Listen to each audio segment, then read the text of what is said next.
Hello friends, एक बार फिर से स्वागत है आप सब लोगों का मेरे यूट्यूब चैनल में। आज हम लोग पढ़ने वाले हैं नाइन्थ क्लास का चैप्टर नंबर 8 और इसका नाम है रीच फॉर द टॉप। इसके दो पार्ट्स हैं। आज हम लोग इसका फर्स्ट पार्ट स्टार्ट करने वाले हैं जिसका नाम है संतोष यादव, जो एक बहुत ही इंस्पायरिंग कहानी है। तो चलो करते हैं इस शानदार वीडियो की शुरुआत। संतोष यादव दुनिया की एकमात्र महिला है जिसने माउंट एवरेस्ट को 2 बार फतेह किया है, और वो एक ऐसी सोसाइटी में पैदा हुई थी जहां पे लड़की के जन्म पे कोई खुशी नहीं मनाई जाती है। हालांकि इसे किसी प्रकार का अभिशाप भी नहीं माना जाता है, परंतु लड़की के जन्म पे खुशी नहीं होती है और लड़के के जन्म पे उनके समाज में बहुत अधिक खुशियां मनाई जाती है। जब संतोष की मदर को संतोष होने वाली थी, उस समय एक साधु उनके घर पे आए और उन्होंने ये समझते हुए उन्हें आशीर्वाद दिया कि उन्हें एक लड़का चाहिए। लेकिन संतोष की जो दादी माँ है, उन्होंने उनसे कहा कि उन्हें एक लड़का नहीं, उन्हें एक बेटी चाहिए। और साधु महाराज इस बात से बहुत अधिक आश्चर्यचकित रहे, क्योंकि उस समय उस समाज में सभी लड़के की चाह किया करते थे। और जैसा कि भगवान का उनके साथ में आशीर्वाद था, उनको एक लड़की ही मिली। संतोष अपने भाई बहनों में छठी संतान थी और उससे बड़े 5 भाई थे। वो एक छोटे से गांव में पैदा हुई थी जो कि हरियाणा के रेवाड़ी डिस्ट्रिक्ट में जोनियावास नाम से है। इस लड़की को संतोष नाम दिया गया, और संतोष का मतलब होता है किसी भी चीज से संतुष्ट होने वाला इंसान।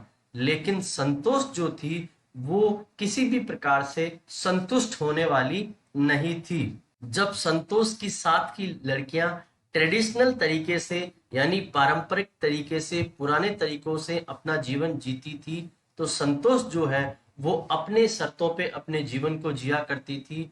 और उसने उस समय ट्रेडिशनल इंडियन ड्रेसेज को छोड़ के शॉर्ट्स को पहनना पसंद किया।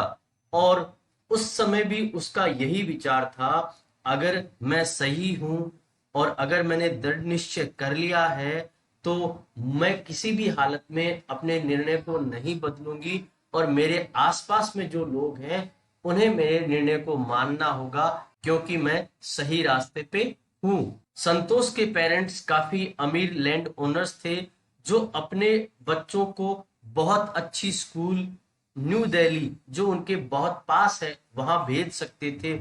लेकिन उनके परिवार की ये परंपरा रही कि उनके जो बड़े 5 भाई थे वो गांव के स्कूल में गए थे, इसलिए संतोष को भी गांव के ही स्कूल में पढ़ने के लिए जाना पड़ा। लेकिन संतोष ने उस समय ये निर्णय लिया कि जब सही समय आएगा तो वो इन चीजों का विरोध करेगी। और सही समय आया जब वो 16 साल की हो गई।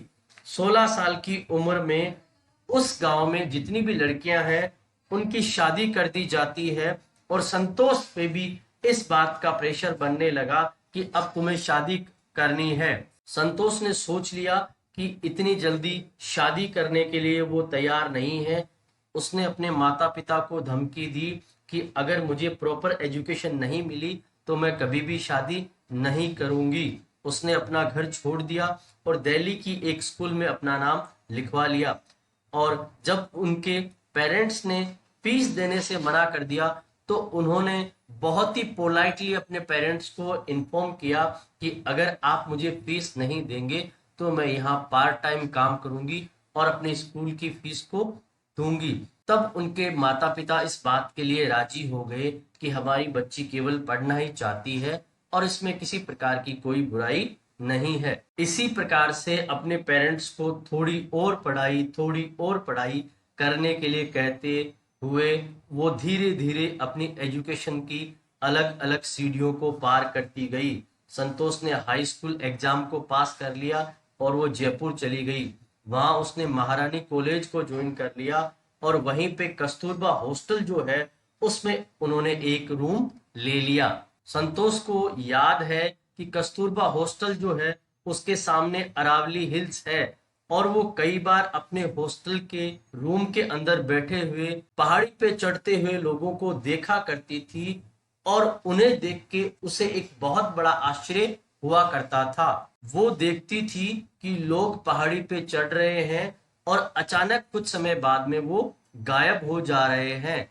संतोष को ये पहेली कुछ समझ में नहीं आई, इसलिए संतोष ने ये सोचा कि मैं इसका पता लगाऊंगी। और जब वो उन लोगों के पास में गई और उनसे पूछा, तो उन्होंने बताया कि हम लोग माउंटेनियर्स हैं और हम इस प्रकार से पहाड़ी पे चढ़ते हैं। संतोष ने उनसे पूछा, क्या मैं आपको ज्वाइन कर सकती हूँ?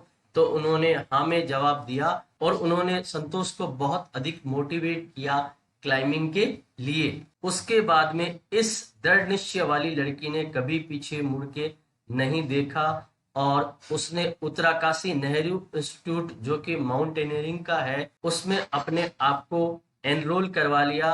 और जयपुर में जब उसका कॉलेज का सेमेस्टर खत्म हुआ तो उसे घर जाना था, परंतु वो वहां से सीधी उत्तराकाशी के नेहरू इंस्टीट्यूट में चली गई और अपने पेरेंट्स को उसने एक अपोलॉजी लेटर लिख दिया, क्योंकि उनसे बिना पूछे हुए उसने ये कदम उठाया था। इसके बाद में संतोष हर साल इस तरह की यात्राओं पे जाती रही और धीरे धीरे उसकी जो क्लाइंबिंग स्किल्स हैं वो अच्छी होती गई और उसी के साथ साथ में हाइट और कोल्ड के प्रति उसके अंदर बहुत अच्छी क्षमता डेवलप हो गई थी।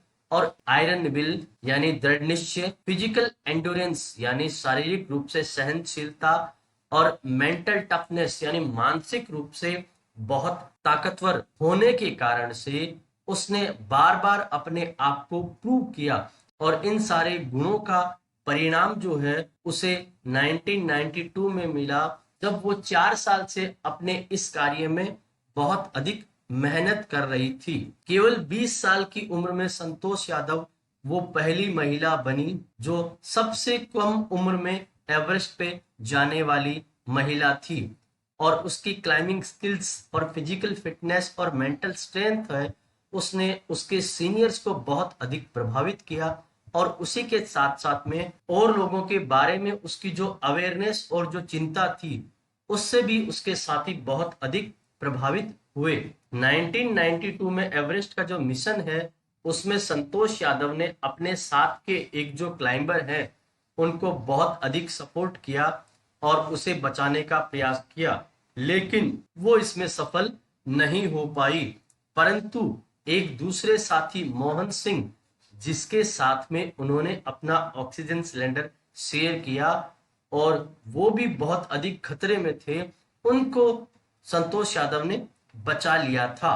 12 मंथ्स में संतोष ने अपने आप को Indo Nepalese women's expedition group जो था जो कि माउंटेन पे जाया करता था उसको ज्वाइन कर लिया और उसके बाद में उन्होंने एक बार फिर से एवरेस्ट को फतेह किया और इस बार वो पहली महिला बनी जिन्होंने एवरेस्ट को 2 बार फतेह कर लिया था। और इसी के साथ साथ में इंडिया का नाम उन्होंने बहुत अधिक रोशन कर दिया था। इसी के कारण से इंडियन गवर्नमेंट ने उनकी उपलब्धियों को देखते हुए भारत का जो एक बहुत बड़ा सम्मान है पद्मश्री अवार्ड उनको दिया था। जब वो टॉप ऑफ द वर्ल्ड पे थी तो अपनी फीलिंग को बताते हुए कहती है कि कुछ समय के लिए मैं अपने आप पे यकीन भी नहीं कर पाई कि मैं दुनिया के टॉप पे हूँ और मैंने वहां पे हमारे तिरंगे झंडे को लहरा दिया और हमारा तिरंगा झंडा जो है वो दुनिया में सबसे ऊपर